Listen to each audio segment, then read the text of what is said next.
I like to talk about replicating how the baby would be in your uterus.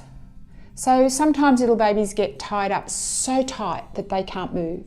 They're either arms down here or they've got their arms crossed here and they can't move, so they can't actually get their hands to their mouth. For a baby to survive in a difficult situation, it needs to have hands to mouth. These are reflexes that a baby uses to survive with. It needs to be able to startle. If it's a loud noise, it'll startle, or it'll set off the moro reflex if it's moving or uncomfortable.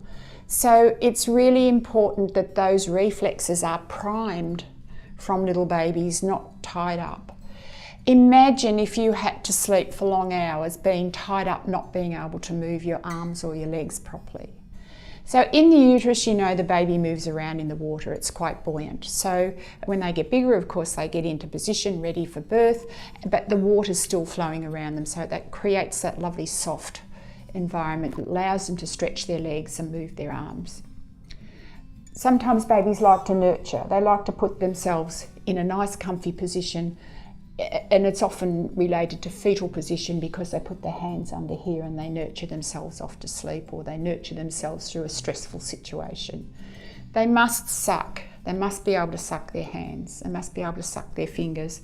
And I have some great photographs of babies who've been sucking in utero and they've actually created a blister on the forehand. So they're all very important to use their survival reflexes. In a situation where a baby needs to survive, those reflexes will automatically be stimulated.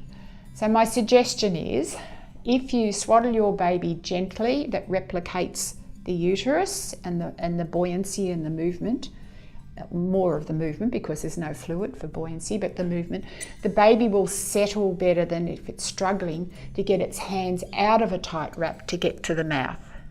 So again, it's up to you how you do it, but not in a straitjacket, please. Babies that put in straitjackets just get very stressed, and I'm not sure that's doing them any good at all, and it's certainly not doing you any good if your baby is stressed. Some people say their babies sleep better, and again, that's your choice, but just keep in mind all these reflexes for the newborn, young baby and growing baby are really important, that they use them, they prime them, and they know that they're safe while they're doing that.